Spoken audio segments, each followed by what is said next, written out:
Hello students, welcome to Career Forum YouTube channel. Student, in today's video, we are going to discuss cell organelles. This is the part 3 of our cell series. Okay. So in the previous videos, we have discussed about cell, its definition, its discovery and different cell organelles. So this is the session, or this particular session is typically about those cell organelles which I have not discussed in the previous videos. Okay. So here we have the first cell organelle of today's session. So the first organelle is endoplasmic reticulum. Students, basically endoplasmic reticulum, or which we denoted as ER, is a continuous membrane system. Okay, so this is basically a continuous membrane system and it forms a series of flattened tubes and sacs. Okay, so as you see here, that I have written here also, it consists of tubes and sacs. Okay, so basically it forms a series of flattened sacs within the cytoplasm of eukaryotic cell, and endoplasmic reticulums are all found almost in every kind of eukaryotic cell.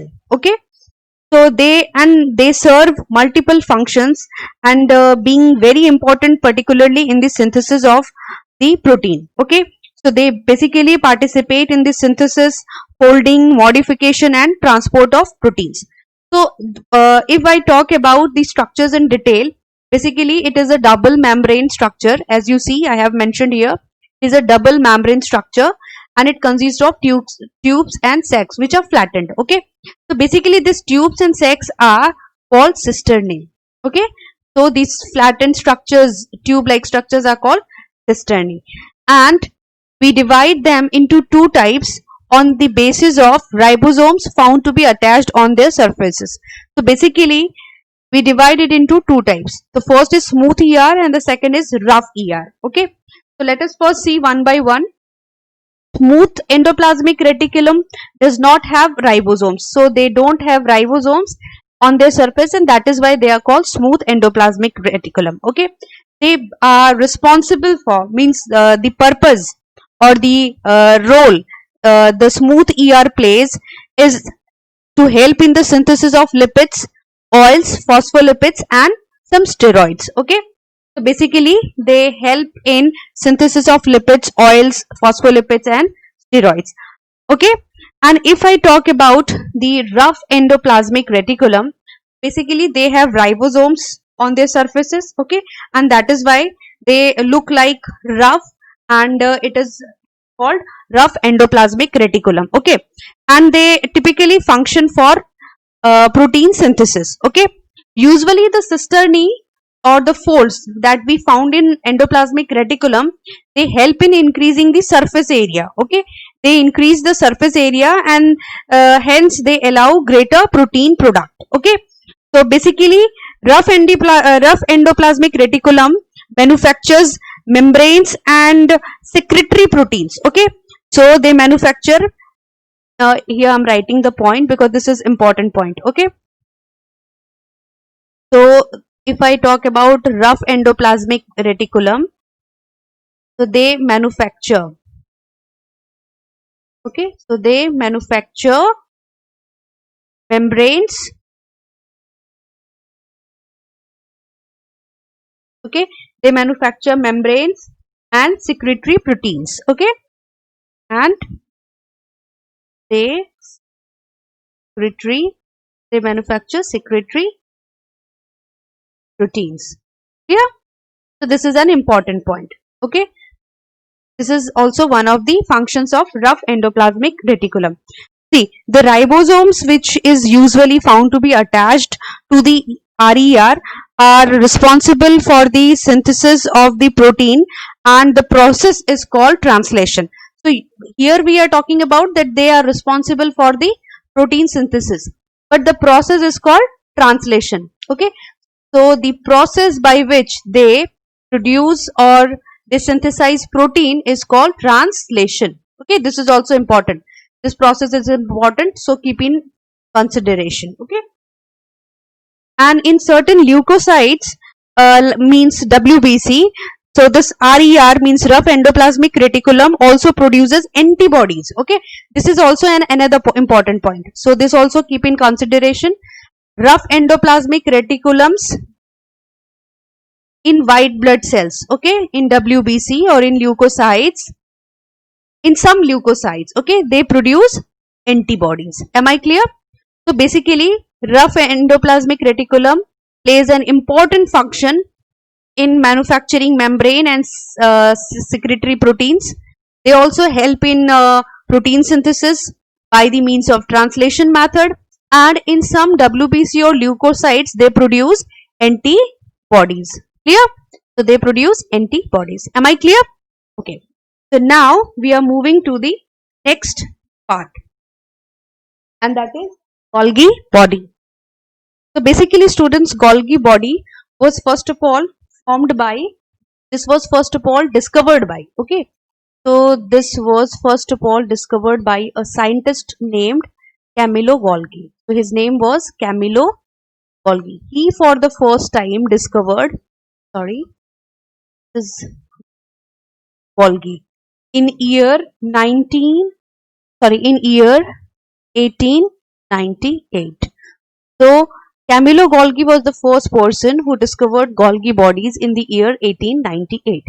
Okay, so they also composed of sac-like structures, okay, and they also have sac-like structure which we call cisternae. Okay, they also have sac-like structures, and on the outer edge of the cisternae, if you see the structures, means on the outer edge of the cisternae, suppose if this is the cistern sac, then on the outer edge there is a complex network of tubules and vesicles. Okay, so basically they have a network of, they basically have a network of tubules and vesicles on their outer edge. Okay, network of tubules,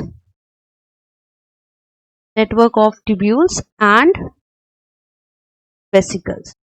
Okay, so and these are found to be present on the outer edge of the cisternae. Okay, so students, Golgi body is basically, if you see, it's a membranous structure. Okay, and usually though these cisternae consist of enzymes. Okay, so the sac like cisternae usually consist of enzymes. They consist of enzymes. This is also important, also in consideration. Okay, this consists of enzymes. Yeah, fine. Now let us look at the other points. So basically they are responsible for transporting, modifying and packaging proteins. So they function specifically in transportation, in modification, in packaging of proteins and lipids into vesicles. So they perform this function into vesicles, and then they delivered it to the targeted destination. Okay, if I talk about the location, they are typically located in the cytoplasm next to the endoplasmic reticulum. This is important. Okay, they are found to be located in the cytoplasm just next to the endoplasmic reticulum and near the cell nucleus. Okay, this point is important because this talks about the location, and this is also important, the fourth point. Basically many types of cell contain one or several Golgi bodies, but usually plant cells contain hundreds of them. Okay, so all cells usually have one or several Golgi bodies or apparatus, but usually plant cells have more than, you can say, have means contain hundreds of Golgi apparatus. Am I clear? And also one important point is that because they participate in packaging of the proteins. Okay, because here we have discussed in the point 2, because they participate in the means packaging of the protein and the glycoprotein into vesicles, they also help in transporting. Okay, they also help in those essential proteins or lipids to the targeted destination. Hence, due to this feature, okay, due to the transportation of these essential proteins and lipids to the targeted destination, they are because they work as a postman, like as a postman. So this is also called post office of the cell. Okay, so Golgi bodies, because participate in transportation of essential lipids and proteins to targeted destination, they are also termed as post office of the cell. Okay, So they also called post office of the cells. Am I clear? Okay. So and is also involved in lipid transport for the formation of lysosomes. Okay. So this is also an important point. So they also participate in lipid transport, as I have mentioned here also. Okay. So they participate in lipid transport and thus help in the formation of lysosomes. Okay. So they also help in formation of lysosomes. This is why. Okay. Lysosomes. Am I clear? Okay. So they are called post office of the cell. Why? Because they help in the transportation and packaging of the protein, essential proteins and lipids into vesicles and then to the targeted destinations. Okay. And they also help in the formation of lysosomes. Clear? Now let's move to the next cell organelle. The next cell organelle is lysosomes. So I have just mentioned you that lysosomes are formed by the Golgi body. So here is the first point. Lysosomes are formed by the Golgi body. Am I clear? So see, first of all, lysosomes. These lysosomes were reported by a scientist named Christian. Was reported by a scientist named Christian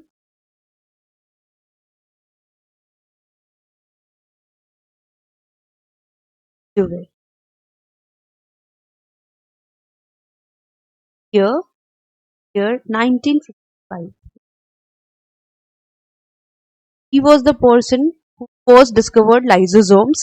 Okay, and usually they measures means lysosomes measures about 500. So if I talk about the measurement, okay, so they measures 500. They measure up to 500 nm.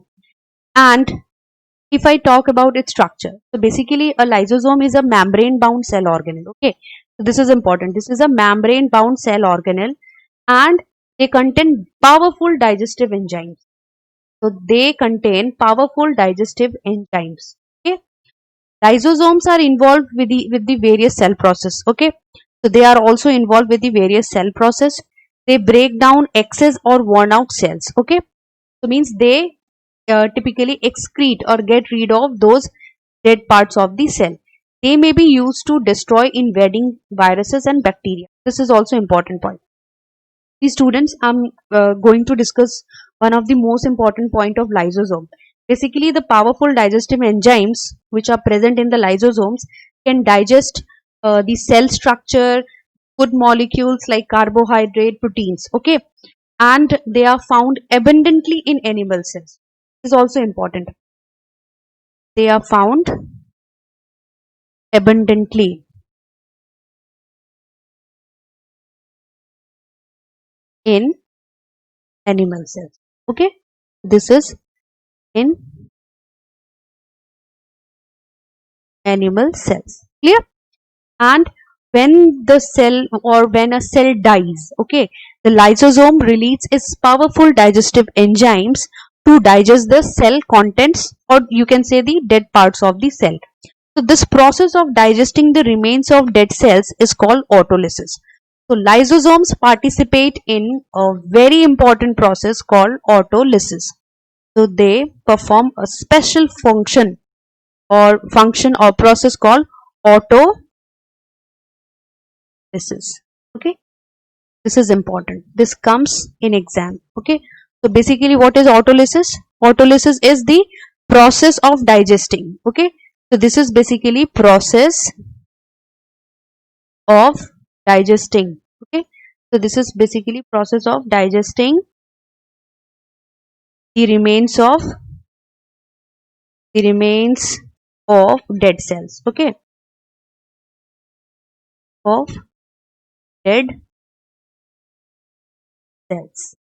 Okay, dead cells by releasing. So how they perform this function? By releasing. What they release? By releasing their powerful digestive enzymes. Okay, digestive. Am I clear? So This is one of the most important function of the lysosome. Am I clear? So what the things that you need to keep in consideration is, number one, that it is a membrane bound cell organelle. Okay, they contain powerful digestive enzymes. They perform autolysis. Autolysis is the process of digesting the dead remains of cells and or the other contents like cell structure, carbohydrate, lipids, etc. or proteins by releasing their digestive enzymes. Am I clear? Fine. Now let's move to the next part. So the next organelle is centriole. So student, if I talk about the centrioles, they are typically found in eukaryotic cells. Okay. So basically these are the special cell organelles, and they are cylindrical tube-like structure. So as you see here, I have mentioned that they are cylindrical. Centrioles are cylindrical or tube-like structures, and they are composed of microtubules. They are basically composed of microtubules. Okay, and usually, if I talk about the centrioles, they are made up of 9 sets of. If I talk about centrioles, they are made up of 9 sets of 9 sets of microtubule triplets. Okay, nine sets of micro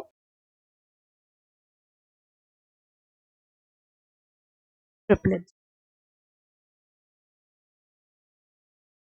and are arranged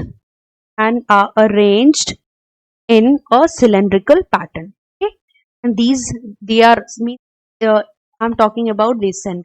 Okay, so they are made up of 9 sets of microtubule triplets and are arranged in a cylindrical pattern. Okay, arranged in a cylindrical. Yeah, they are arranged in a cylindrical. This is important. You have to be specific. Okay. Now, here I have mentioned about the function. So, in the cell, centriole aids in cell division. So, their main function is cell division. This is important. By facilitating the separation of chromosomes. Okay. And for this reason, they are located near the nucleus. And because they participate in cell division, so their location is typically near the nucleus. Am I clear? Okay. So I'm giving you one more point. Basically, these centrioles, as I have just mentioned you, that they help in cell division. Okay. But how? So its main function is to produce cilia during the interphase of means cell division. Okay. Means interphase is a you can say the phase. Interphase is a phase in the meiosis process where they produce cilia during interphase of cell division. Okay, and also they produce spindle during. So they also produce spindle during cell division. They also produce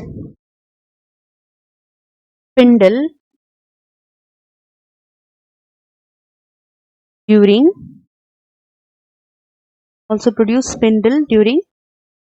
cell division. Fine. So this is also one of the important points. Am I clear? Now let's move to the next part of the cell organelle. So the next cell organelle is plastids. Plastids are again an important organelle, and they are necessary for essential life processes. Okay.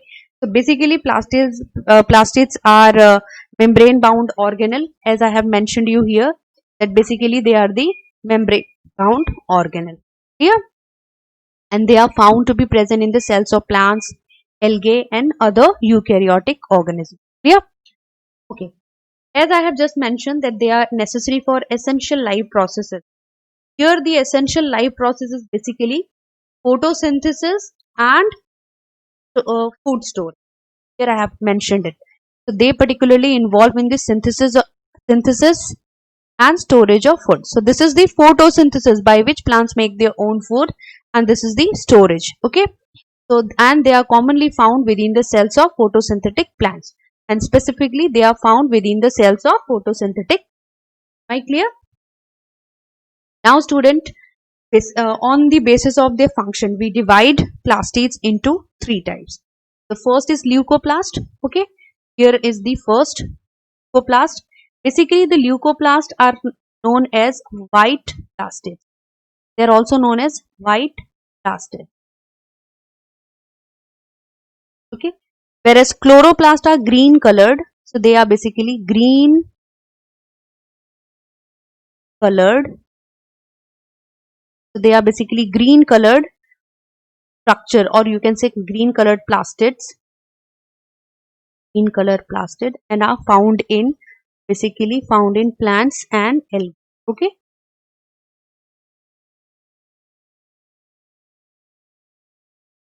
plants, fine, and they are specifically green colored. Now, if I talk about chromoplast, so basically they are colored. Here it is of green color, and they are usually found to be present in different colors. Like, so basically, if I talk about them, chromoplast, they contain pigments. They contain color pigments, pigments of pigments, and are of which color?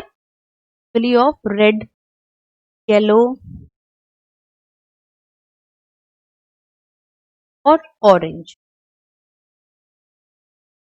Usually are of colored form.